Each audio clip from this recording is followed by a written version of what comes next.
Greetings, people. I had a dream last night which gave me a lot of hope, and I wanted to share it. It was a dream about how we're going to persist, and it was a dream about unification. So in this dream, I was being shown all of these different people engaged in all of these different activities. And it reminded me of a house I used to live in. In this house I used to live in, there were a lot of different people living in the same house. And we were all engaged in different activities. So I was in my room channeling all of these guides and writing down all of this information I was receiving to help me found a school for psychic and science. And it's a school I'm still working on called Metatron's Academy. And so I was doing that in my room. And then out in the courtyard, one of my roommates was painting, and he was a painter making these beautiful paintings. And then in another room in the house, there was a Peruvian medicine man who was running ayahuasca ceremonies.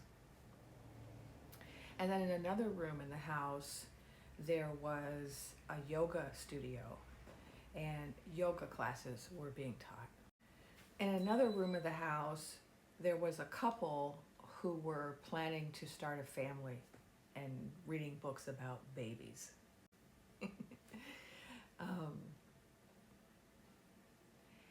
And in another room, there was a classroom, and I was teaching classes there on psychic development and healing.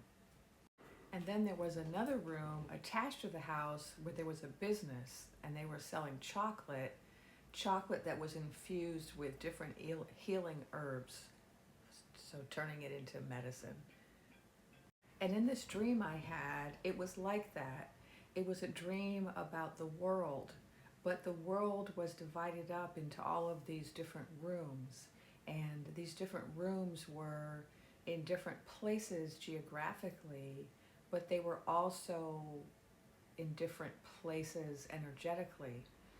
And they were also in different places in terms of perspective and orientation.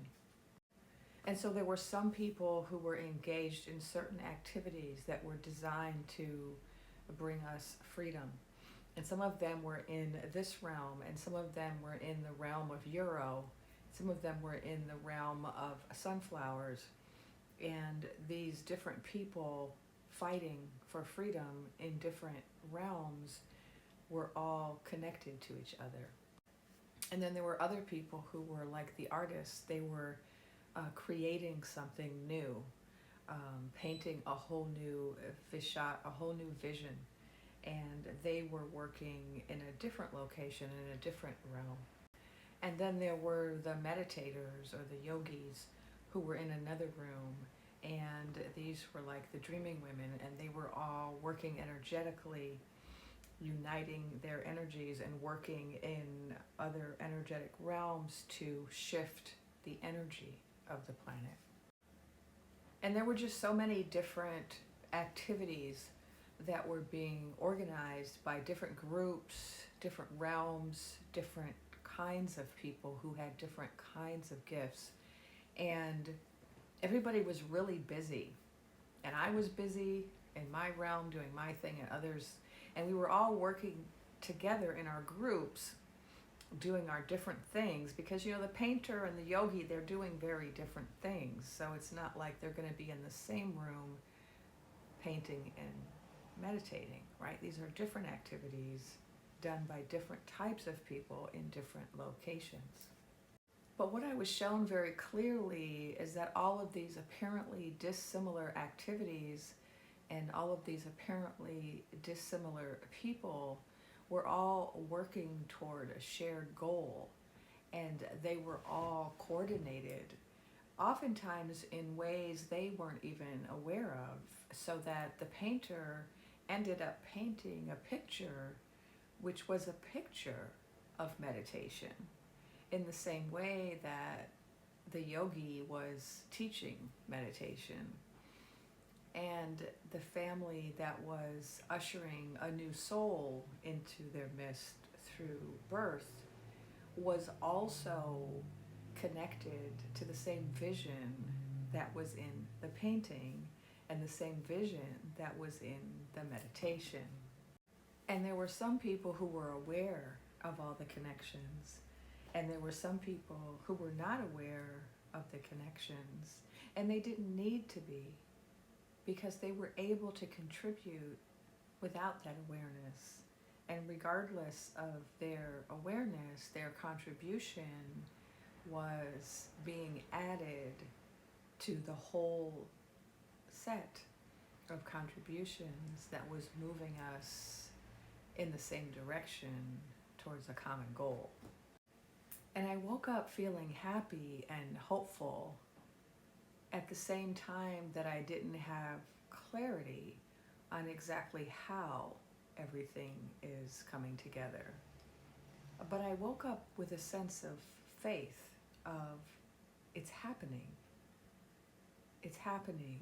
People are working behind the scenes, in front of the scenes, in different scenes. It's happening in large and small ways, in diverse populations, using a diverse set of methods, but it's happening. And I think it's not happening in the way that was expected. And so I think that, we had kind of our idea of what plan A should be. And that's clearly not happening. And then some of us had a plan B, and that also is not happening. And some people have become discouraged because they thought, well, if plan A and plan B didn't happen, maybe there's no hope. But no, there is a plan C. And what's starting to become more obvious to me is that plan A and plan B were never going to work. It had to be this way. It had to be plan C. Because plan C is more subtle, it's more stealthy, it's a little more sneaky, it's a little less obvious, and more importantly, getting plan C to work requires coordination and collaboration. It requires a shift in consciousness to happen in multiple realms at the same time. It requires a unification that we have not seen in a long, long time. And we can see the signs of this.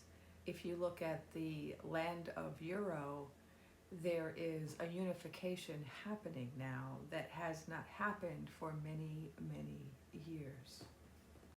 And we are seeing this also in our own realm, where people are starting to come together in ways that would not have seemed possible before. But what's been challenging about it has to do with leadership. We had a certain idea of who our leaders were and thought that our role was to choose them and to communicate with them and to encourage them to act on our behalf. But something really funny is happening that's restructuring that model. We're beginning to recognize, a bit slowly perhaps, that the leadership is emerging from elsewhere, and that the leadership is not going to be up here, but it's going to be down here. The leadership is changing. And this is never easy. It's never easy to accept a shift in leadership. It requires a shift in consciousness, awareness. It requires a shift in what we are willing to do and say. It requires a shift in how we define our communities, how we see our neighbors, to the extent to which we're able to come together in a shared sense of identity. It's happening. It's happening. And I have hope.